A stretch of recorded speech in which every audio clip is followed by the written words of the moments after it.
तो नमस्कार साथियों, कैसे हो आप सभी। आपका हमारे चैनल A100 एजुकेशन में बहुत बहुत स्वागत है। जैसे कि हमने आपको पिछली वीडियो में गति के प्रथम नियम बता दिया था, उसके कुछ एग्जाम्पल जो थे वे रह गए थे। तो चलिए वीडियो को ज़्यादा लंबा ना करते हुए स्टार्ट करते हैं।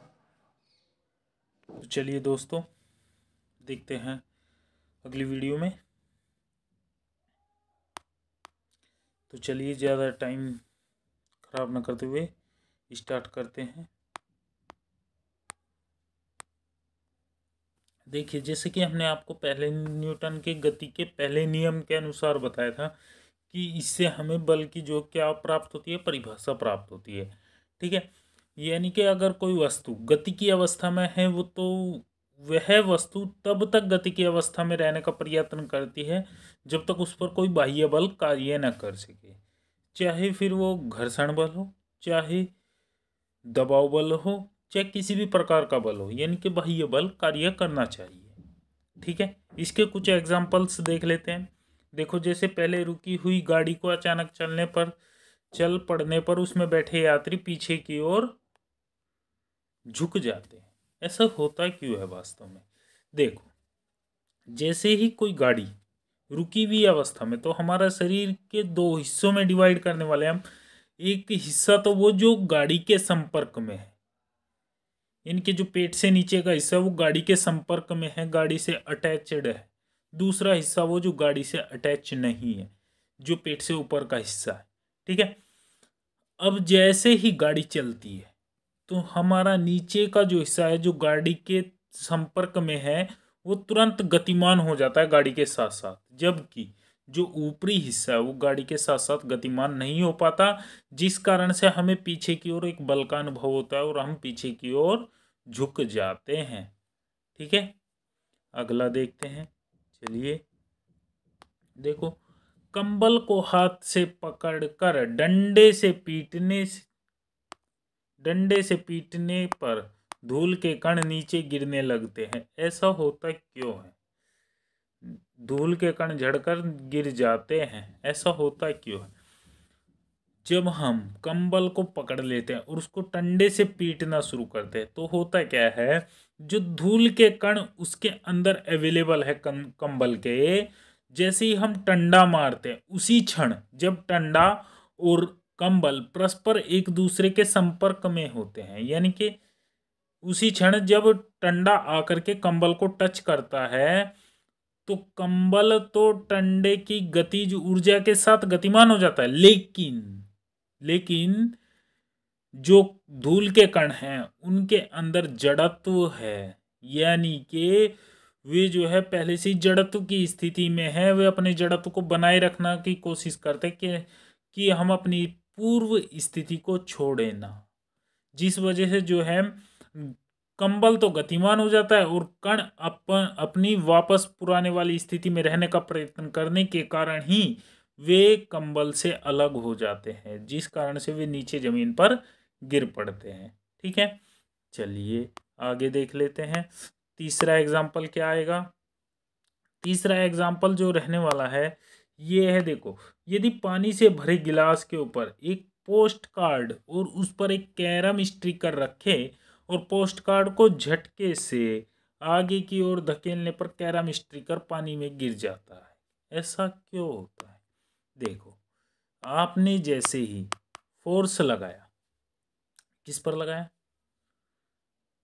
पोस्ट कार्ड पर फोर्स लगाया, ये आपके संपर्क में है, तुरंत गति में आकर के नीचे से निकल जाता है, जबकि जो कैरम स्ट्रीकर है वो क्या करता है, वही जड़त्व की स्थिति को बनाए रखने की कोशिश करता है और जिस कारण से वो अपनी स्थिति को छोड़ता नहीं है और वो अंदर पानी के गिलास के अंदर गिर जाता है। चलिए न्यूटन की गति का दूसरा नियम देख लेते हैं, ये क्या कहता है। दूसरा नियम न्यूटन की गति का, किसी वस्तु के संवेग परिवर्तन की दर उस पर लगा आरोपित बल या उस पर लगाए गए बल के समानुपाती होती, यानी कि संवेग परिवर्तन की दर P upon T is proportionally F के। ठीक है, आरोपित बल के समानुपाती है, जाहिर सी बात है। ठीक है, तो देखो, अब मेरी बात सुनो, मैंने यहाँ लिखा हुआ है F is equal to m a. ये थोड़ा सा इसमें आगे की चीज़ थी, लेकिन मैं आपको यही बता देता हूँ। F is equal to m a ये आता कहाँ से है और क्या है? इसको बोलते हैं हम बल का व्यंजक। ठीक है, देखो अभी हमने बताया कि इस वस्तु पर संवेग परिवर्तन की दर उस पर लगने वाले बल के समानुपाती होती है, बताया कि नहीं? अब मुझे एक चीज बताओ, मैंने आपको पिछली वीडियो में एक चीज बताई थी कि संवेग किसके बराबर होता है। संवेग क्या होता है? मैंने आपको बताया था संवेग जो होता है वो द्रव्यमान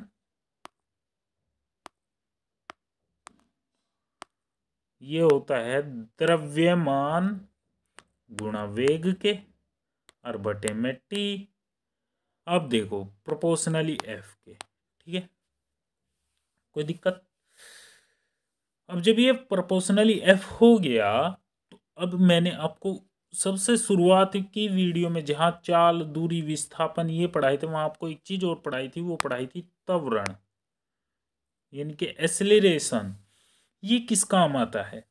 देखो एसिलरेशन में मैंने आपको क्या बताया था? एसिलरेशन में बताया था कि वेग परिवर्तन की दर ही एसिलरेशन कहलाती है। अर्थात क्या कहलाती है?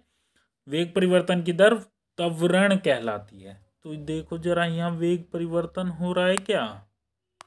हो रहा है कि नहीं भाई? वेग समय के साथ बदल रहा है, और जहां वेग समय के साथ बदलता है वहां क्या हो जाता है? वहां हो जाता है ए एसिलरेशन, त्वरण। ठीक है, थोड़ी देर के लिए इसको मिटा देते हैं।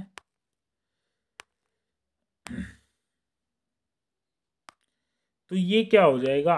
एम ए बराबर एफ के। अब यहाँ एक कांस्टेंट आता है जिसकी वैल्यू 1 होती है, जिससे ये आपका प्रोपोर्शनली का चिन्ह हट जाता है। ठीक है, आप उसको लिखो या ना लिखो, ना ना के ही बराबर रहता है, क्योंकि किसी की भी वैल्यू 1 हो वो हर जगह है। ऐसा नहीं है कि भाई हवा के लिए अलग होगा, ठीक है, वो हर किसी के लिए उसकी वैल्यू 1 होती है। ठीक, इसको कांस्टेंट बोलते हैं। यहाँ आप के भी लिख सकते हो अपनी नॉलेज के लिए, ना भी लिखो तो भी बेटर है। ठीक है, उसकी वैल्यू हमेशा 1 रहती है, उसकी वैल्यू बदलती नहीं है। ठीक है, चलिए देखो, तो एफ इजकल टू हमें क्या प्राप्त हो जाता है? फाइनली एफ इजकल टू हो जाता है एम ए के। हमें ये मिल जाता है, यानी कि द्रव्यमान गुना त्वरण। तो देखो हमने आपको बताया था गति, जो न्यूटन की गति का प्रथम नियम था, इससे हमें क्या मिला था? इससे हमें मिली थी बल की परिभाषा। और जो न्यूटन की गति का द्वितीय नियम है, इससे हमें क्या प्राप्त हुआ? बल का समीकरण। ठीक है, या बल के समीकरण का गणितीय रूप हमें प्राप्त हुआ। जहां देखो अब ये भी तो समस्या है भाई, एम यहाँ क्या है, ए क्या है, अब इसकी यूनिट क्या क्या है? ये तो चलो, ये तो आपको पता लग गया होगा कि एम क्या है, ए क्या है, लेकिन इसकी यूनिट क्या है? मेजरमेंट किस चीज में करेंगे? चलिए वो भी बता देते हैं।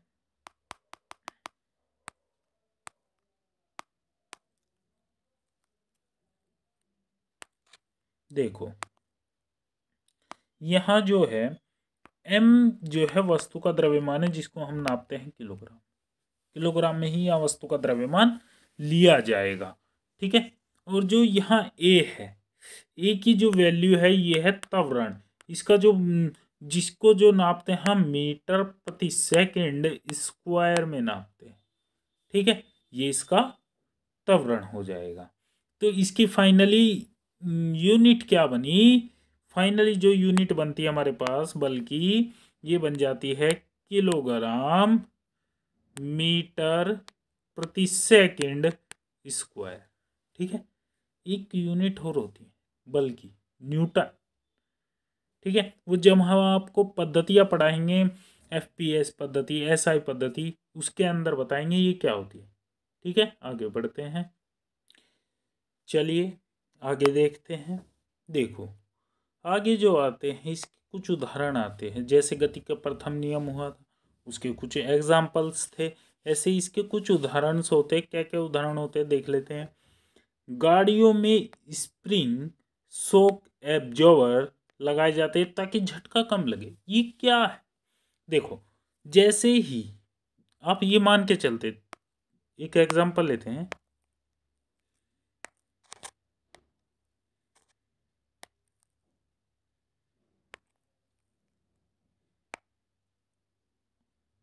देखो फॉर एग्जांपल ये आपका कोई गड्ढा है और यहाँ से आपकी कोई मोटरसाइकिल जा रही है। जैसे ही ये पहिया इसके अंदर गिरेगा, अब इसके अंदर क्या लगा हुआ, स्प्रिंग। अब फॉर एग्जांपल इधर से तो चलो गिर गया, और जब इधर से चढ़ेगा तो ये ऐसे फोर्स लगाएगा, इस डायरेक्शन में क्या लगाएगा, फोर्स। अब ये जो नेट फोर्स होगा, अगर स्प्रिंग ना होती तो ये नेट फोर्स पूरी गाड़ी पर लगता, जिस वजह से गाड़ी जो है पीछे की ओर एक झटका लेती। ठीक है। अब जो गाड़ी चलाने वाला है वो उस झटके से नुकसान भी हो सकता है। अगर झटका बड़ा है तो नुकसान होगा, और झटका छोटा है तो कोई दिक्कत वाली बात नहीं है, क्योंकि हमारा शरीर इतना फ्लेक्सिबल होता है, लचीला होता है कि छोटे मोटे झटके को तो ये सह लेता। ठीक। अच्छा, अब जब ये स्प्रिंग लगाए जाते हैं तो ये क्या काम करते हैं, ये जैसे ही झटका इधर से इस डायरेक्शन में फोर्स लगा, इस डायरेक्शन में फोर्स लगने का मतलब है स्प्रिंग अंदर को कंप्रेस हुआ, तो ये क्या करता है, ये वही P बराबर mv को यहाँ कैलकुलेट कर सकते हैं हम। देखो पहले थोड़ा सा, P बराबर mv क्या होता है, संवेग के। भाई जैसे जब अब वो स्प्रिंग इस डायरेक्शन में दबा, कंप्रेस हुआ, तो क्या हुआ, इस डायरेक्शन में कुछ फोर्स लगा होगा क्या नहीं। अब हमने आपको जहां संवेग पढ़ाया था वहां बताया था संवेग क्या था, P बराबर mv। यानी कि अगर हम वेलोसिटी की डायरेक्शन में थोड़ा सा डिस्प्लेसमेंट कर देते हैं तो फोर्स की वैल्यू क्या हो जाती है, कम हो जाती है। ठीक है, क्या हो जाती है, कम हो जाती है, डिक्रीज हो जाती है। जिस वजह फोर्स की वैल्यू कम होगी तो जो आने वाला नेट फोर्स है वो कम लगेगा, और कम लगने की वजह से आपको चोट वगैरह या जो झटका महसूस होगा वो कम होगा। ठीक है, इसीलिए शॉक एब्जॉर्बर गाड़ियों में लगाए जाते हैं, ताकि ये नेट फोर्स की वैल्यू को कम करके आपको अधिक झटका लगने से बचा सके। अच्छा देखो, कराटे के जो खिलाड़ी होती है हाथ के प्रहार से ईंटों को तोड़ देते हैं, क्यों, ये ऐसा क्या करते हैं भाई, एक साधारण इंसान ही तो है, वे भी साधारण इंसान है, हम भी साधारण इंसान, हम क्यों नहीं तोड़ पाते, क्योंकि वे जानते हैं उनको नेट फोर्स कैसे और किस जगह पे अधिक लगाना है। ठीक है, इसी वजह से वे कराटे वाले जो खिलाड़ी होते हैं, प्लेयर्स जो होते हैं, वे ईंटों को तोड़ देते हैं। ठीक है, अगला देखते हैं। देखो, ऊंची कूद व लंबी कूद के लिए मैदान की मिट्टी को खोदकर हल्की कर दी जाती है ताकि चोट न लगे। ऐसा क्यों, ऐसा इसलिए ताकि वही नेट फोर्स की वैल्यू कम की जाए। भाई एक सॉलिड स्पेस है, हम सॉलिड चीज को लेते हैं, फॉर एग्जांपल ये आपके पास पत्थर का टुकड़ा है कोई, ठीक है, ये पत्थर का टुकड़ा है, आपने इस पर जंप किया, जंप करने का मतलब क्या होगा, ये दबेगा नहीं, कंप्रेस नहीं होगा, और जब दबेगा ही नहीं, वेलोसिटी की डायरेक्शन में, जिस वेलोसिटी से आप आ रहे थे उस डायरेक्शन में थोड़ा भी डिस्प्लेसमेंट नहीं होगा, तो जितना आपका द्रव्यमान है और भार अपना पूरा वर्क करेंगे इसके ऊपर, और ये भी पूरी प्रतिक्रिया देगा। न्यूटन का जो तृतीय नियम हम आपको पढ़ाएंगे, क्रिया प्रतिक्रिया का नियम, ये उतने ही फोर्स से अपनी प्रतिक्रिया देगा। जब जितना फोर्स आपने लगाया उतने फोर्स से इनने प्रतिक्रिया दी, तो उस फोर्स की वैल्यू बहुत अधिक होती है, जिस वजह से आपको चोट लगने की भी आशंका हो सकती है। ठीक है, अब मिट्टी को खोदकर हल्की कर दी जाती है। जैसे ही व्यक्ति मिट्टी में कूदा तो क्या होगा, वो हल्का सा अपनी वेलोसिटी की डायरेक्शन में थोड़ा सा डिस्प्लेसमेंट कर जाएगा, जिस वजह से जो लगने वाला नेट फोर्स है उसकी वैल्यू कम होगी, और उस वैल्यू कम होने से आपको चोट लगने से बचाया जा सकता है। ठीक है, आगे बढ़ते हैं, अगला देख लेते हैं। अधिक गहराई तक कील गाड़ने के लिए भारी हथौड़े का उपयोग किया जाता है, क्यों। देखो, दो चीजें बताई थी मैंने शायद पिछली वीडियो में आपको, एक बताया था द्रव्यमान, एक बताया था भार। ठीक है, एक बताया था द्रव्यमान, एक बताया था भार। देखो, द्रव्यमान होता है वस्तु के अंदर निहित मात्रा, और भार जो है बदलता रहता है। पिछली वीडियो में मैं आपको बता चुका हूँ। इसी पूरी पृथ्वी पर द्रव्यमान तो सेम होगा, चाहे किसी भी प्लेनेट और दूसरे प्लेनेट पे चले जाओ, चंद्रमा पर चले जाओ, लेकिन भार समान नहीं होगा। यानी कि कहने का मतलब द्रव्यमान तो समान होगा लेकिन भार समान नहीं होगा। अब मुझे एक बात बताओ, अधिक गहराई तक जब कील गाड़ रहे हैं और हथौड़ा भारी है तो जाहिर सी बात है उसका द्रव्यमान भी क्या होगा, अधिक होगा। और जब कील उसकी अपेक्षा बहुत छोटी है, भाई कील उसकी अपेक्षा बहुत छोटी है, अब वो तो अपने द्रव्यमान के हिसाब से फोर्स लगाना है, क्योंकि हमने आपको बता रखा है F प्रोपोर्शनली M के होता है, यानी कि जितना अधिक द्रव्यमान होगा उतना ही ज़्यादा फोर्स होगा। बता रखा है कि नहीं। अब जितना अधिक द्रव्यमान होगा, क्योंकि हथौड़ा भारी है तो फोर्स भी अधिक लगेगा, और फोर्स अधिक लगने के कारण कील गहराई में अधिक जाएगी। ठीक है, आगे बढ़ जाएं। चलिए अगला देख लेते हैं। देखो, क्रिकेट खिलाड़ी तेजी से आती हुई गेंद को कैच करते समय अपने हाथों को वेग की दिशा में गतिमान करता है ताकि चोट कम लगे। जैसा कि पीछे मैंने अभी आपको बताया, ऊंची कूद के खिलाड़ी मिट्टी को हल्का कर लेते खुद का, वही नियम यहाँ अप्लाई होता है। क्या होता है देखो, थोड़ा समझ लेते हैं इस चीज को भी। जब हम गेंद क्रिकेट बॉल का कैच पकड़ते हैं तो वो क्या करता है, जैसे ही हम क्रिकेट बॉल को कैच लेते हैं तो क्या होता है, गेंद जो होती है हमारे हाथों पर फोर्स लगाती है। अगर हम उस फोर्स की वैल्यू थोड़ा डाउन ना करें तो गेंद क्या करती है, यहीं से विपरीत न्यूटन का तीसरे नियम के पालन करते हुए हमारे हाथों से बाहर आ जाती है उछल कर। ठीक है, आपने देखा भी होगा कई बार कि भैया कैच ले रहे थे और वो उछल के आपस में जो है प्रक्षेप्य गति करते हुए बाहर आ गई। फिजिकल टू हमने आपको एम में बता दिया। आपको ये भी पता चल गया कि गति का जो द्वितीय नियम होता है उससे हमें क्या क्या मिलता है, और आपको ये भी पता चल गया जो गति का प्रथम नियम होता है उससे हमें क्या मिलता है। ठीक है, तो चलिए आगे शुरुआत करते हैं। देखो, यदि f बराबर 0 है, अब यहाँ देखो मैंने आपको ये बता चुका हूँ पीछे कि द्रव्यमान क्या होता है, भार क्या होता है। अब द्रव्यमान तो शून्य हो नहीं सकता किसी भी वस्तु का, क्योंकि ये अंतर्निहित एक क्वालिटी है। ठीक है, यदि वस्तु पर भारी बल न लगाया जाए तो वस्तु में त्वरण पैदा नहीं होगा। इसका मतलब क्या, अब त्वरण पैदा नहीं होगा तो इसका मतलब है a बराबर 0 होगा। यानी कि त्वरण तो 0 हो सकता है लेकिन द्रव्यमान 0 कभी नहीं होगा। तो इसका अर्थ दो चीजों से हो सकता है, या तो वस्तु विरामावस्था में चल रही है या फिर वस्तु जो है नियत वेग से गतिमान है, बिल्कुल जो है एकदम, या तो विरामावस्था में ठहरी हुई है या फिर जो है नियत वेग से क्या है, गतिमान है, वेग परिवर्तन हो ही नहीं रहा। ठीक है, तभी जो है लगने वाला फोर्स क्या हो सकता है, 0 हो सकता है। ठीक, आगे बढ़ जाए तो देखो, एक तो होता है जो हम फोर्स लगाते हैं सिंपल, दूसरा होता है एक जो ऊंचाई के हिसाब से लगता है। ठीक है, उसको बोलते हैं हम गुरुत्वीय बल।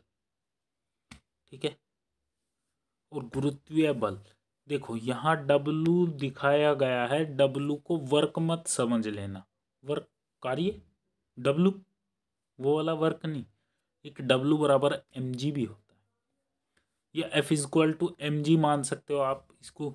इसको ऐसे भी लिख सकते हो कि F तो है लेकिन ग्रेविटी वाला F जो होता है mg के बराबर होता है। वहां था ma, वो लीनियर स्थिति में था। लीनियर का मतलब जब समतल पर गति करे वो इसी स्थिति में था, लेकिन ये कौन सा है, ये ऊंचाई के हिसाब से है। इसीलिए यहाँ कैलकुलेट किया जाता है जी, और जिसकी वैल्यू 9.8 मीटर प्रति सेकंड स्क्वायर होती है। ठीक है, आगे बढ़ जाएं तो चलिए आगे देख लेते हैं। देखो, इससे आगे आ जाता है संवेग। चलिए संवेग को देख ले। संवेग का पीछे भी जिक्र आ चुका, जहाँ मैं आपको बता रहा था पी प्रोपोर्शनली संवेग परिवर्तन की दर एफ के बराबर होती है। ठीक है, और वहाँ मैंने आपको बताया पी बराबर होता है एम वी के, यानी कि द्रव्यमान गुणा वेग के। ठीक है, आगे चलते हैं, इससे आगे देख लेते। देखो संवेग होता क्या है, वही होता है कि द्रव्यमान गुणा वेग का गुणनफल ही संवेग होता है।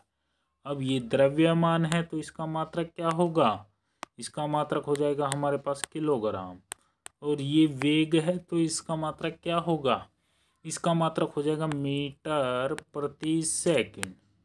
ठीक है, तो टोटल मात्रक क्या बना, टोटल फाइनली जो मात्रक बना किलोग्राम मीटर प्रति सेकंड। या तो आप इसको ऐसे लिख लो, कहने का मतलब या तो आप इसको ऐसे लिख लो किलोग्राम मीटर प्रति सेकंड, या फिर आप ऐसे नहीं लिखना चाहते तो एक लाइन में लिख लेते किलोग्राम मीटर सेकंड इनवर्स। ठीक है, सेकंड की घात -1 आ जाएगा। चलिए आगे चलते हैं। देखो इसे पी से दर्शाते, यह एक सदिश राशि। सदिश राशि और अदिश राशि के बारे में मैंने आपको पहली वीडियो में भी बताया था कि मैं आपको सदिश सदिश जो पढ़ाऊंगा सबसे लास्ट वाले चैप्टर में पढ़ाऊंगा। ठीक है, चलिए आगे देख लेते हैं। इससे आगे आ जाता आवेग। आवेग होता है बल गुणा समय, यानी कि कोई बल कितने समय के लिए काम कर रहा है। ठीक है, ये होता है आवेग। आवेग को हम दिखाते हैं जे से। ठीक, इस बल गुणा समय को ही हम क्या कहते हैं, आवेग कहते हैं। इसका जो लास्ट टॉपिक आता है इसमें वो आता है तृतीय नियम, न्यूटन। तो दो नियम तो हम पीछे पढ़ा चुके हैं आपको। गति का प्रथम नियम क्या था कि किसी वस्तु पर अगर कोई बाह्य बल कार्य करेगा तो अपनी स्थिति में परिवर्तन करेगी, अगर कोई बाह्य बल कार्य नहीं कर रहा तो वो अपनी स्थिति में परिवर्तन नहीं करेगी। ठीक है, दूसरा नियम क्या था, दूसरा नियम था किसी वस्तु पर अगर कोई बल लग रहा है तो उसकी संवेग परिवर्तन की दर के समानुपाती होता है। पहले वाला नियम था न्यूटन की गति का प्रथम नियम, उससे हमें क्या मिलता था, उससे हमें बल की परिभाषा मिलती थी। और जो द्वितीय नियम था इससे हमें बल का गणितीय रूप, इक्वेशन या समीकरण मिलता था। ठीक है, अब देखो जो ये गणितीय रूप समीकरण था, ये बल मैंने आपको दो तरीके के बताए, एक तो समतलीय गति में, एक जो ऊंचाई वाली है ग्रेविटी वाली गति में। ठीक है, आगे बढ़ जाए तो देखो लास्ट जो तृतीय नियम, इसका पहले भी जिक्र कर चुका हूं मैं, जहां खिलाड़ियों के चोट लगने की बात आई थी। कोई भी वस्तु हो, तृतीय नियम क्या कहता है इसके बारे में जान लेते हैं थोड़ा सा। देखो, प्रत्येक क्रिया के बराबर विपरीत डायरेक्शन में, मतलब अगर हम किसी को इधर से पुश कर रहे हैं तो वो भी हमें अपोजिट डायरेक्शन में, यानी कि हमें पुश करेगा वापस। ठीक है, यानी कि प्रत्येक क्रिया के बराबर परंतु विपरीत दिशा में प्रतिक्रिया होती है। यही न्यूटन का गति का तीसरा नियम है। ठीक है, और ये दोनों प्रक्रिया एक साथ घटित होती है कि ऐसा ही नहीं पहले हमने पुश किया फिर वो बाद में हमें पुश करेगा, नहीं, दोनों एक साथ होगी। आप देख लो, जैसे ही आपने किसी गेंद को, लचीली गेंद ले लेते हैं, इसमें आपको अच्छे से समझ में आएगा। देखो मान लिया ये कोई सॉलिड सरफेस यानी कि ठोस सतह है, इससे कोई गेंद आकर के टकराती है। अब जरा गेंद की सिचुएशन समझते हैं टकराने की कितनी हो सकती है। एक तो ये कि जब गेंद बिल्कुल गोल आकार में होगी, ठीक है। दूसरी ये जब गेंद थोड़ी सी यहाँ से समतल, इसका वाइट जो हमारी सॉलिड स्पेस है इसकी शेप ले लेगी। कैसे? थोड़ा ऐसे पिचक जाएगी मतलब। तो कौन सी कंडीशन में नेट फोर्स अधिक होगा? इस वाली कंडीशन में, जाहिर सी बात है इस वाली कंडीशन में जो है नेट फोर्स अधिक होगा। होगा क्या नहीं इस वाली कंडीशन में? ठीक, इसमें कम फोर्स अप्लाई होगा क्योंकि यहाँ गेंद ने सॉलिड जो स्पेस है, सॉलिड सरफेस है, उसको स्पर्श किया, ओनली क्या किया है? स्पर्श किया है। और यहाँ पर पूरे प्रेशर से जो है इस पर लग चुकी है। अब ऐसा नहीं है कि अब इसके बाद तीसरी प्रक्रिया बनेगी, नहीं। जैसे इसने छूना शुरू किया था ना, तभी ये इसको मैं इस वाले फोर्स को मेंटेन करने के लिए वापस प्रतिक्रिया बल लगाना शुरू कर दिया था इसने। और जैसे ही ये इस अपना इसका जो ये ऊपर से लगने वाला नेट फोर्स शून्य हुआ, वैसे ही गेंद पीछे की ओर इस बल के थ्रू पीछे की ओर चली जाती है। ठीक है, यही न्यूटन की गति का तीसरा नियम है। ठीक, आपने देखा होगा जो लोड भरे टर्क्स होते हैं, इसमें क्या होता है? इसमें जब आप खाली रखते हो तो टायर ऐसे बिल्कुल गोल होता है, थोड़ा सतह से चिपका हुआ नहीं होता। और जब लोड भर जाता है तो पिचक जाता है ऐसे, थोड़ा सा यहाँ से सरफेस सा जो है ये बिल्कुल गोलाई में नहीं जाता है, यहाँ से थोड़ा सा कट जाता है, मतलब यहाँ थोड़ा सा लीनियर सा हो जाता है ये, ऐसे ऐसे हो जाता है टायर। क्यों? वो इसी की वजह से है। यानी कि जैसे जो है इसी बल को मेंटेन करके रखा है, जो ऊपर से पड़ रहा बल है इसी बल को मेंटेन करके रखा है। अगर ये ऐसे ना होता तो या तो जाहिर सी बात है, अगर कि इसमें कोई झटका लगता तो या तो वस्तु टूटती, झटका लगने से यानी कि कुछ ना कुछ नुकसान जरूर हो जाता। ठीक है, बेनिफिट तो होता नहीं, क्योंकि बल जो है जहाँ पे एक लिमिट से फालतू हो जाता है या अधिक हो जाता है तो वहाँ नुकसान ही करता है। ठीक है, चलिए तो मिलते हैं नेक्स्ट वीडियो में न्यूटन की गति के तृतीय नियम के एग्जाम्पल लेकर और उससे अगले कुछ टॉपिक्स लेकर। तब तक के लिए धन्यवाद। और दोस्तों के साथ वीडियो को शेयर करें और ज़्यादा से ज़्यादा लाइक करें, सब्सक्राइब करें।